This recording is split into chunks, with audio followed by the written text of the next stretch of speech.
a nice peaceful day on a peaceful farm.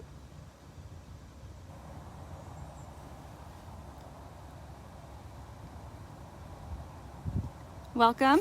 Welcome, Ashley. Or Allie, sorry. It's a bit cooler today.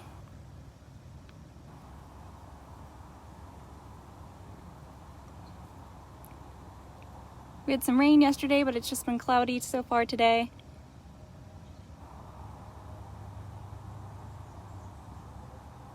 Give just a little more time for some more people to join us. Hi, Denise. Welcome.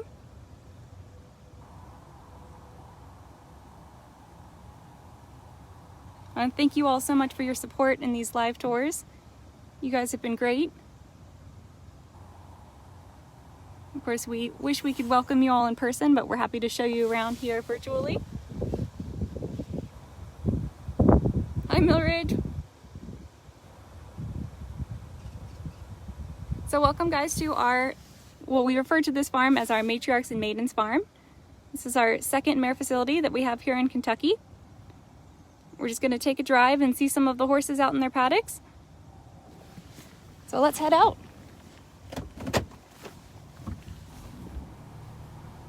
So this is the one of two facilities we have here in Kentucky that has mares on it. The other is our nursery farm. And that's where the majority of our broodmares are right now. So we have over 100 broodmares. We produce about 80 foals a year. So the bulk of those horses are over at the nursery farm with their foals right now. So foaling season runs January to May, and we don't wean the foals until they're about 6 months of age. So those mares are with their foals right now. We won't start weaning for a couple of more weeks. So right now, there's not a lot of horses here. The mares that we'll see here just really shortly, these are maiden mares. So from the Matriarchs and Maidens title of the farm, these are maiden mares who have not had their foals yet. Most of them have just recently retired. They came to this farm and they retired, as all our horses do. And they went through a process we call letting down. So they were gradually introduced to this more peaceful life here from the racetrack. And they were bred for the first time, and they have not had a foal yet. And they're spending their time right now relaxing out here in these paddocks. Let me know if the wind is strong for you guys. So the routine on the nursery farm is those mares and foals will come up twice a day for breakfast and for a lunch. The mares here spend most of their time out in their paddocks. They get fed out in their paddocks, and they really only come up into the barn about once a week. So they're spending all their time out here, relaxing, just enjoying life. We'll check up on them, of course, monitor them in the fields, and if there's a major storm, they'll come up and they'll stay in the barn. But right now, their focus is just being happy and healthy, grazing in these massive paddocks. And that's one of the reasons why we don't bring the horses up all the time, is we've got one paddock on this farm that's 100 acres. So if those horses decided that they didn't want to come in that day and they went to the other end of the field, it would take ages for us to go and catch them. We'll come up here and see this group of maiden mares. And in addition to these maidens, we've got some mares that didn't have foals this year. So our broodmare band will produce about 80 foals a year. But I said we have over 100 broodmares. So not every mare will get in foal every year. And it really depends on the individual. Some mares, maybe she had a late foal, so we're going to give her a year off. Or if she had any kind of health condition that would keep her from getting pregnant again, she might take some time off. And it's not at all unusual for a mare to skip a year every couple of years. So, the sun came out right as we got to some of these maiden mares. I'll go and we'll see them. So you can get a good feel for how big these paddocks are here. And like I said, they will spend all day out here. And they've come up to the fence because they're getting ready to be fed. So they'll have their lunch here in a bit, but they will be fed out here in their paddocks. They won't come up into the barn very often. They're just out here in these big groups. All of these mares have been grouped together by their expected foaling dates. So when they went to the stallion, we take that date. Well, 2 weeks later is when we can start checking for pregnancy in our mares after she visits the stallion. So then we can count forward 11 months and we can estimate when she's going to have her foal. So all these mares have been grouped together because they're due around the same time next year. And they'll stay in these groups even when they transfer over to our nursery farm. That way all their foals are born around the same time. And they can all go out into paddocks together, all at the same developmental stages. So they can form those friendships and bonds in the herd. So that way when they are weaned and their dams come to this farm, they stay in those groups with horses that they've known their whole lives. So we'll move along, see if we can see some of the matriarchs of our Matriarchs and Maidens farm. So in addition to the mares that are active in the broodmare band, we also have a herd of retired mares that lives here. All the mares that retire from our broodmare band will stay with us. We've got about 12 retired mares. Yes, we do have 12 retired mares. 2 live on our nursery farm. They're paddock mates with Rachel Alexandra. We've seen them on a few tours. That's Moonlight Sonata and the Hess Express. And the rest live here on this farm. We may see Luminaire, Class on Class, and Maggie Hawk. Maggie Hawk is the dam of a Fleet Alex. And we did visit with them on a previous live stream. And I went to check and see if they'd be close up to the fence, close enough for us to see them. They're on the other side of the hill, so hopefully they may be enticed by the approaching lunch hour and they may come a little closer. This is one of 3 properties that we have here in Kentucky. This is the largest. You see these huge paddocks. This farm is about 800 acres. We've got our yearling farm up a Highway 60. It's about 600 acres. And our nursery farm is over 400 acres. So it's the smallest of the 3. We full out on that farm because that's the closest to the best equine clinics in the world. Because foaling is such a critical process and very, very time sensitive, if we have to send our mare to the vet, we can do so in 10 minutes from that nursery farm, so it's a more ideal location for those foals.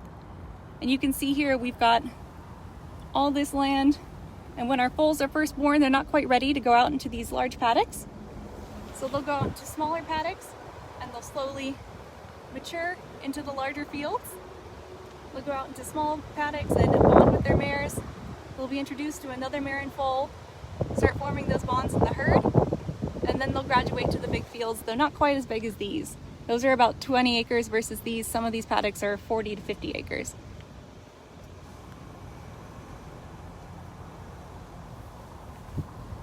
So I'll slow down here, see if I can read some of your questions. So I will have time at the end to answer questions. This is a little bit quicker, but if I don't get to anything that you ask, feel free to send us a message or leave a comment on Facebook.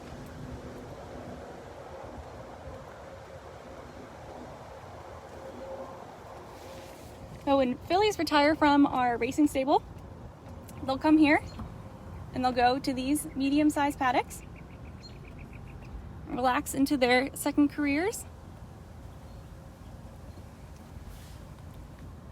We have a lot of fillies that retire to the broodmare band, and we can see the pedigrees and the families of our homebreds grow and expand over the years. We purchase mares as well. Bounding was an addition to our broodmare band. She was bred in Australia, and she was a champion in New Zealand, and she came over to the States. She's now a proud member of the band, and she had a Medaglia d'Oro filly this year, as well as Cavorting, who we've shown on some tours. She was purchased as a weanling, and she raced in Stone Street stables. She was a very successful runner. She's a graded stakes winner all the years that she was on the racetrack. She's got a Curlin colt this year.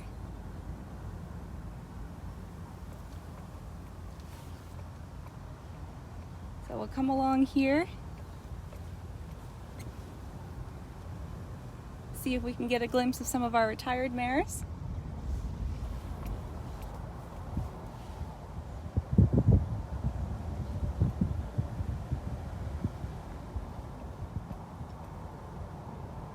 Well, they're quite far away from us. You may not even be able to see them standing up on the hill. But the 3 oldest mares that we have, that's Luminaire, Class on Class, and Maggie Hawk. Those 3 are 29, 26, and 25. And they're in a paddock together, just with them, because we want them to have a little bit less competition because they're so much older. So they're in a smaller group versus the other retired mares are in a large group together. Make sure I don't hit any of our neighbors, Canadian geese. We do have swans on all of our properties, and the idea was that the swans would scare away the Canadian geese, but I wouldn't say they're doing their jobs very well. So those mares are together, so they have a little bit less competition. They're not in a big group like the other retired mares, and they're all doing very, very well. The Maggie Hawk, of course, is the dam of Fleet Alex, and she has 2 daughters in the band, Storm and Maggie, who had a Good Magic colt this year, and she has Maggie's Melody, who had a Distorted Humor colt this year.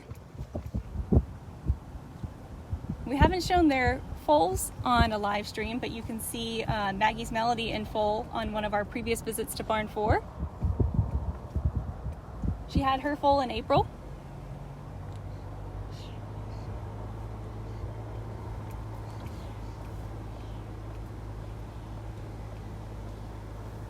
Yes, Godolphin did buy Bounding's foal. They bought a Curlin colt, and his name now is Aussie Pride. He's a 2-year-old.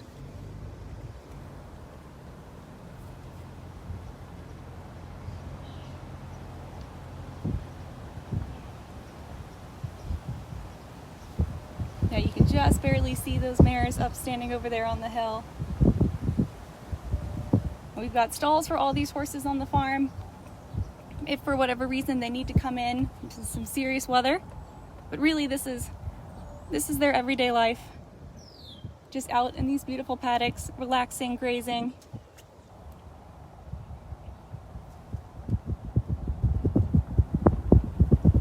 So I'll go a little slower here. You guys have questions, try to read some of them.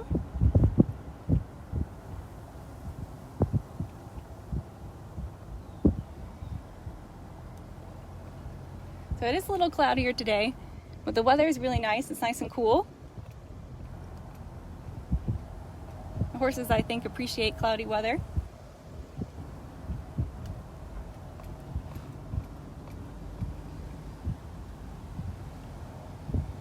Now, all the rolling hills that we have here, that's a result of the limestone bedrock that we have here in the state of Kentucky. So the limestone that's here, that's the oldest bedrock actually in the state of Kentucky. It was deposited during a period of time called the Ordovician. All this was under an ocean. So if you dig far enough, you can find fossilized, you can find a bunch of fossils of fish, other marine life. And the weathering of that limestone is what creates these beautiful rolling hills of the bluegrass. It's also what makes this land so wonderful for growing horses. So it acts as a natural fertilizer for our grass. There's also a high amount of calcium in the grass, which people always say is what gives the horses strong bones, but really it's the running up and down the hills all the time that they spend outside as foals that helps them build those strong bones. The calcium in the water does affect bourbon though, so if you're in town at some point and you visit Woodford Reserve or Buffalo Trace or any of the other wonderful distilleries here in the state of Kentucky, they can teach you a little bit more about calcium in the water and the effect that it has on the bourbon's flavor.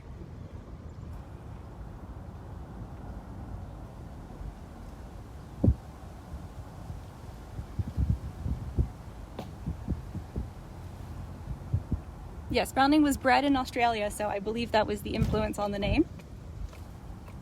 But she was a champion in New Zealand. So our last stop here. This is our layup facility. So this is where our horses will come if they need a little bit of a break from the racetrack and come and relax here for a little bit. And this is also where our horses that are going on to second careers outside of breeding will come. So horses that don't join our breeding program will come here and spend some time in these paddocks. They'll be gelded, they'll relax, get a little bit of a break before they go on to new vocations. The new vocations takes all of our graduates. I wish I could send you bourbon, sadly I can't. And they've been doing a wonderful job in their virtual tours, showing all the horses that they have, as well as the process that they go through in retraining. There are lots of Stone Street breds that are out there succeeding not only on the racetrack but in the show ring. Kulik Lodge and Hot Tin Roof are brothers who have both gone on to successful careers in eventing.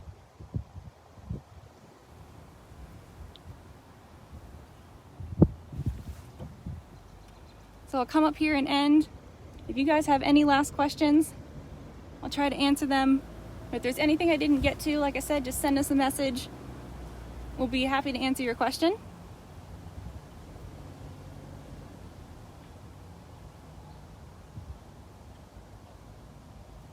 Oh, we got a little bit of sun coming out here for the end of our tour.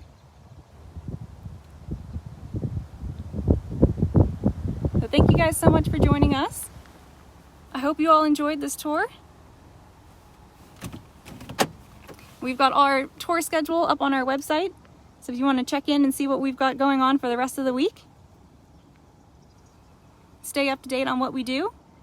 And we post all of our tours to our YouTube channel and save them on our Facebook pages. And we're just going to get started posting on Instagram TV as well. So you can go back and rewatch some of the experiences that we've done. So thank you guys so much for joining. I'll see you all in the next tour. Bye!